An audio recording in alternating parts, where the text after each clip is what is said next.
The first thing Europe hears is not a trumpet, not a proclamation, but a rumor that spreads faster than horses can run. Vienna is gone.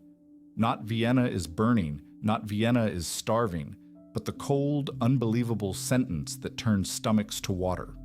Vienna has fallen, and the Ottoman banners now hang where the Habsburg eagle was meant to be eternal. In 1683, the siege had already become a continental drama because Vienna is more than stone and streets. It is the lock on the Danube, the hinge between worlds, the kind of place that makes kings sleep lightly and merchants pray twice. The divergence point is brutally simple and brutally human. The Ottoman command refuses to let victory become a slow ceremony, refuses to let impatience, rivalries, and the temptation of a perfect triumph delay the only thing that matters in a siege: time. The assaults are coordinated without the usual hesitation. The breaches are exploited the moment they are workable, instead of waiting for another day of better conditions. The engineers are protected and fed and listened to, and the defenders' exhausted rhythm is broken at the one moment when they believed they would survive until help arrived. The relief army still marches, still believes in destiny, still imagines it is riding toward a climactic rescue, but when it reaches the hills, it sees something that steals the power from every prayer: smoke rising from inside the walls, gates no longer answering to Viennese hands, a city that has already been turned from fortress into prize. In the streets, the sound of a Europe that knew itself ends in fragments. Bells cut off mid-ring, shouted orders changing language, boots on cobbles where only desperation had walked for weeks. And then a deeper silence settles, the silence that comes when people realize the rules have changed and no one has written the new ones yet. The Habsburg court flees like a house on fire, not in a neat procession, but in a frantic scramble of wagons, clerks, and guards. Papers that define land and rights are stuffed into chests. Holy objects are hidden beneath blankets, and noble families learn in one afternoon what peasants have always known: that status does not stop an army. Along the roads out of the city, refugees carry the siege on their backs, soot in their hair, dried blood on sleeves, the hollow stare of people who watch the world's center move without asking permission. The immediate consequence is panic, but panic is only the spark. The real fire is what panic forces governments to do. German princes, already divided by religion and rivalry, stare at a frontier that has jumped westward in a single season and feel the old imperial promises shrivel. Some call for unity, some hoard soldiers for their own borders, some begin to whisper about arrangements, because survival has a way of making bold sinners out of cautious men. In Rome, the language turns biblical, because Rome must speak in absolutes, but absolutes demand resources, and resources demand cooperation, and cooperation is hardest when the people you must cooperate with have spent generations competing with you. France watches with a predator's calm because France has never loved Habsburg strength, and in every salon and council chamber, a quiet calculation unfolds. If the Habsburgs are bleeding, how much will they pay for bandages, and what else can be taken while their hands are busy covering the wound? England and the Dutch, far from the Danube, understand something else. If Vienna falls, trade routes, credit, and balance of power politics will not politely remain the same. An empire that can plant itself in Central Europe can also disrupt the flows of money and goods that keep Western Europe rich, and rich states react to disruption the way sailors react to a shifting wind, by adjusting the rigging fast or by sinking later. Poland-Lithuania, in this altered moment, feels the sting of arriving to a story whose ending has already been written. It still fights, it still raids, it still tries to make the victory expensive, but the dream of simply reversing the siege evaporates, because taking a city is one kind of operation, and retaking it from a consolidated occupier is another, and winter does not care about heroic speeches. Meanwhile, the Ottoman Empire, often imagined by enemies as a single unstoppable wave, reveals its real strength, not the dramatic charge, but the patient conversion of a triumph into a system. The Danube corridor becomes the empire's northern spine, secured with fortresses, garrisons, depots, and administrators. Supply lines that could have snapped under strain are hardened into routines. The victory is audited, accounted for, and made sustainable. Vienna is treated not merely as loot, but as a capital-grade asset, a place that must be held, governed, and made to function, because the most dangerous moment after conquest is when you cannot turn conquest into normal life. And normal life begins strangely, with paperwork and markets. Taxes are assessed, property disputes are mediated, trade is encouraged because trade buys peace, and peace buys time. Communities are cataloged not for romance, but for control, and control is the language empires actually speak. Europe expects forced conversion and chaos because fear loves simple stories. But what arrives is a colder, more pragmatic reality, a governing approach that can tolerate difference when difference pays its dues and stays quiet. In a Central Europe still scarred by religious wars, that pragmatism becomes a wedge. A Protestant merchant who remembers Catholic armies as persecutors, a Jewish family that has learned to fear sudden edicts, a Catholic farmer who simply wants his children not trampled by marching men. Each begins to weigh ideologies against predictability, and predictability can be persuasive when your last decade was a rolling catastrophe. Does that mean resistance disappears? No. Resistance becomes constant, local, and complicated. Raids in forests, sabotage on roads, plots in taverns, sermons that turn every skirmish into a cosmic battle. But resistance in fragments is easier to contain, and containable resistance is not the same thing as a united coalition. The coalition still forms, of course, because prestige demands it. Pamphlets circulate, diplomats bargain, treasuries groan as they fund new armies, and commanders talk of reconquest with the grand confidence that makes men feel safe at night. Yet every month that Vienna remains in Ottoman hands, reconquest becomes less like rescuing a city and more like invading a stabilized province, and the emotional difference between those two tasks is the difference between charging a burning building and laying siege to a fortress you helped build through your hesitation. The Ottoman presence in Vienna also creates a new reality that neither side fully predicted: proximity. Vienna becomes a crossroads with a different accent, a place where diplomats, traders, and spies mingle because they must, where languages brush against each other in marketplaces and offices, where fashion and food and rumor cross borders more easily than armies do. Coffee houses, already creeping into European life, become true centers of information, places where people read gazettes, argue over strategy, whisper about court intrigues, and learn slowly to think of the enemy as an administrator as well as a soldier. Fear does not vanish, it is refined.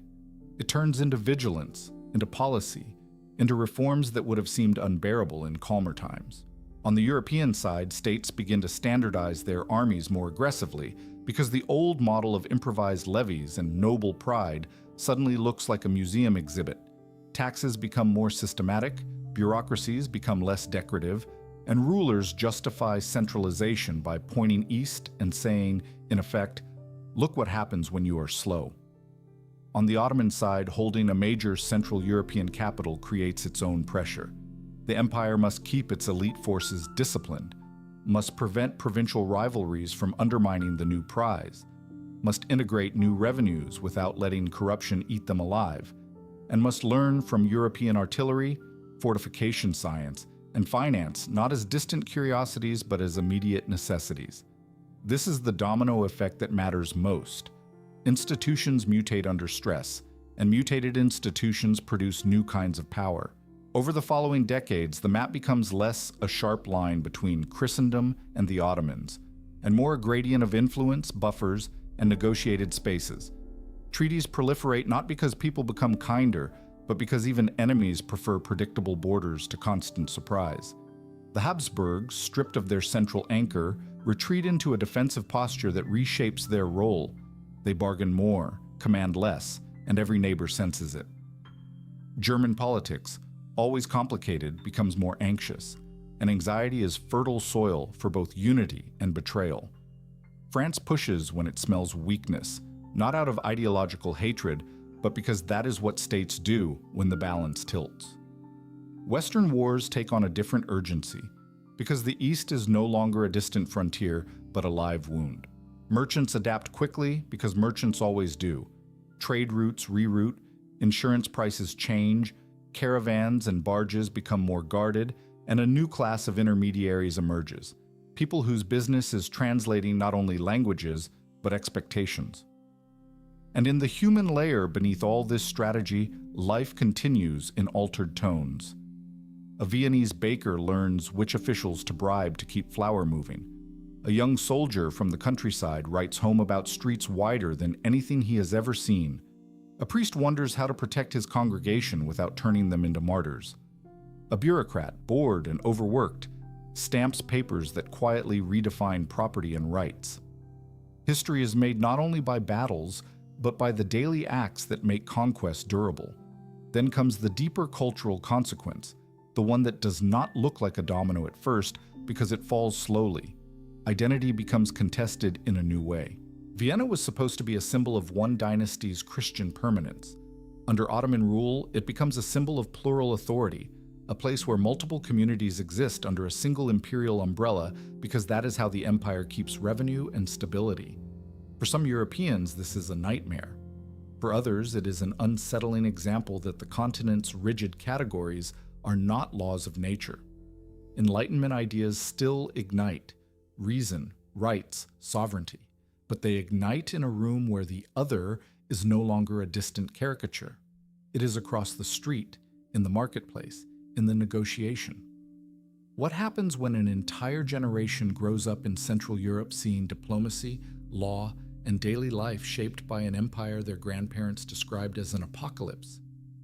The answer is not simple assimilation and not simple resistance. The answer is complexity, and complexity changes politics. Nationalism, when it rises later, does not rise in the same clean pattern because the Danube world is now a patchwork of loyalties and memories. People argue not only over language and faith, but over whose order was more tolerable, whose taxes were fairer, whose courts were less corrupt, and those arguments are dangerous because they make ideology personal. The 19th century, in our familiar world obsessed with Ottoman decline, arrives with a different rhythm here. The Ottoman state is not a fading Eastern question on the edge of Europe, but a central player whose reforms are not postponed luxuries, but survival tools already practiced for generations. Industrialization still transforms everything: factories, railways, mass newspapers. But now the Danube corridor is a direct imperial artery linking Black Sea and Central Europe, and whoever controls it holds enormous leverage over commerce and war. Great powers court the Ottoman court not only for access to the Levant, but for influence in the heart of Europe. Alliances form and dissolve with a different geometry, and the language of diplomacy changes because the Ottoman presence is no longer exotic. It is structural. Revolutions still erupt because modernity still produces pressure, but the targets shift. Rebels in Central Europe do not only rage against kings and nobles, they rage against imperial administrators, against compromises, against the very pluralism that kept the peace but blurred the dream of a single national story. And the Ottoman leadership, facing unrest in a prestigious northern capital, experiments earlier with representation, policing, reforms, and concessions because a province like Vienna is too visible to be governed by old habits alone. This does not create a utopia. It creates a new kind of tension where stability and freedom wrestle openly in streets that have heard both church bells and muezzin calls, both imperial decrees and whispered conspiracies. Over time, Vienna becomes a city that teaches Europe a hard lesson. Borders are not just lines, they are institutions, and if institutions fail, the line moves. By the 20th century, the continent inherits different fault lines than the ones we remember. Rival blocs still form, arms still race, propaganda still turns people into symbols. But the simple East-West divide is harder to sustain in a Europe whose center has long been a crossroads rather than a wall. Empires that might have collapsed in one century persist longer through adaptation, and states that might have dominated are forced into compromise by a balance that never fully tips their way. And in the end, when historians in this world search for the moment the modern order began, they keep returning not to an abstract theory, but to one summer and one breached wall, because they can trace so many threads back to the same point. A commander choosing speed over ceremony, a city falling before rescue could arrive, a river corridor opening like a gate. Standing on the Danube at night, watching lanterns tremble on the water, you can feel how the victory became something more than a victory, how it became a habit, a system, a new normal that generations could not imagine escaping because they were born inside it. Vienna falls, the lock breaks, the hinge swings, and Europe does not simply become Ottoman or remain European as if those were clean boxes. It becomes a continent permanently aware that its identity is not guaranteed by prayers or pride, but built day after day by choices made under pressure. And that once, when the smoke did not drift away at dawn, the world discovered what it truly costs to be slow.